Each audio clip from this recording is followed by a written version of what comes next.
अस्सलाम वालेकुम नाज़रीन, अनफूड पाकिस्तान में आप सबको खुश आमदीद कहते हैं। सुहेल आफरीदी का बचगाना रवैया और अनोखी मंतिक, खैबर पख्तूनख्वा के वज़ीर आला का बन्नू में ये कहना कि वो पेशावर पहुंचने से पहले फ़ौज की चेक पोस्टें ख़त्म करवाएंगे, उनके मनसब के एतबार से इंतहाई गैर संजीदा और तशवीशनाक तर्ज़ बयान है। सवाल ये है कि क्या सिक्योरिटी चेक पोस्टें ख़त्म करना वाकई कोई सियासी कामयाबी है या फिर ये सिक्योरिटी के बुनियादी उसूलों को नज़रअंदाज करने के मुतरादिफ है?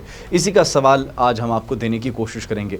नाज़रीन, दुनिया भर में फ़ौजी छावनियाँ और गैरजन्स दिफाई और हसास तनसीबात के तौर पर महफूज किए जाते हैं, चाहे अमरीका हो, भारत हो या कोई और मुल्क हो। हसास फ़ौजी तनसीबात के गिर्द हिफाजती इंतज़ामात मामूल का हिस्सा होते हैं। ऐसे में हिफाजती चौकियों को ख़त्म करने को सियासी कामयाबी के तौर पर पेश करना किस मंतिक के तहत दुरुस्त करार दिया जा सकता है? और यहाँ एक बुनियादी सवाल भी पैदा होता है। ख़ुद वज़ीर आला साहिब एक महफूज कैंटोनमेंट में रहाइश पजीर है। अगर फ़ौजी सिक्योरिटी और कैंटोनमेंट इतनी ही गैर ज़रूरी है तो पहला अमली नमूना उन्हें ख़ुद पेश करना चाहिए। महफूज कैंटोनमेंट छोड़कर पेशावर में किसी आम और गैर महफूज मकाम पर रहाइश इख्तियार करें, ताकि आवाम को भी ये मालूम हो कि सिक्योरिटी के बगैर रहने का अमली मतलब वो एक्चुअली होता क्या है। अगर सूबाई हुकूमत अपनी पुलिस और सिविल सिक्योरिटी मशीनरी के ज़रिए आवाम को मुकम्मल तहफ़्फ़ुज़ देने में कामयाब है तो फिर दहशतगर्दी के ख़िलाफ़ फ़ौज की कुर्बानियाँ और मौजूदगी क्यों दरकार रही? फ़ौज वहाँ आती है जहाँ दहशतगर्दी का मुकाबला महज सिविल इंतज़ामिया के लिए मुमकिन नहीं रहता।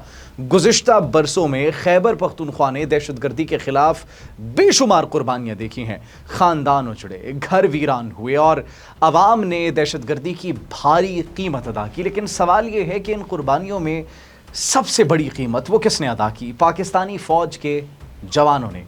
उसी अवाम के तहफ़्फ़ुज़ के लिए चेक पोस्टों ने दहशतगर्दों, असलहे और मनशियात की नकलो हरकत रोकने में जो किरदार अदा किया, उसे सियासी नारों की नज़र करना ना आवाम के मफाद में है और न सूबे की सलामती के। सिक्योरिटी इंतज़ामात को कमज़ोर करना किसी भी सूरत में सियासी कामयाबी नहीं हो सकती, खुसूसन ऐसे सूबे में जहां दहशतगर्दी के ख़तरात अब भी मौजूद हैं। और जब मनशियात के बढ़ते हुए कल्चर, बदउनवानी और हुक्मरानी की नाकामियों पर संजीदा सवालात मौजूद हों तो आवाम को सिक्योरिटी चौकियों के ख़िलाफ़ जज्बाती बयानात देने के बजाय अपनी हुकूमत की कारकर्दगी का जवाब चाहिए। आवाम ये जानना चाहते हैं कि उन्हें हकीकी तहफ़्फ़ुज़ कब मिलेगा, बेहतर हुक्मरानी कब आएगी और अमली तरक्की के मैदान में क्या पेशरफ्त हुई है।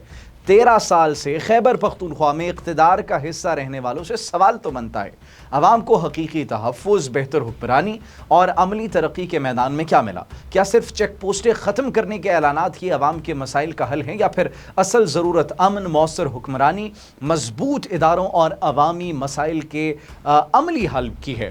इख्तिलाफ़ राय नाज़रीन, ये सियासी हक़ है, हुकूमत पर तनकीद भी सियासी हक़ है, लेकिन कौमी सलामती और आवाम के तहफ़्फ़ुज़ को सियासी पॉइंट स्कोरिंग का मैदान बनाना ये इंतहाई ख़तरनाक है। खैबर पख्तूनख्वा ने दहशतगर्दी के ख़िलाफ़ बहुत बड़ी कीमत अदा की है, इसलिए इस सूबे के अवाम नारों से ज़्यादा अमन, तहफ़्फ़ुज़ और ज़िम्मेदार हुक्मरानी के मुस्तहिक़ हैं। आप क्या सोचते हैं? इस हवाले से कमेंट सेक्शन में अपनी कीमती राय से ज़रूर आगाह कीजिए। मुझे इजाज़त दीजिए। अल्लाह निगहबान।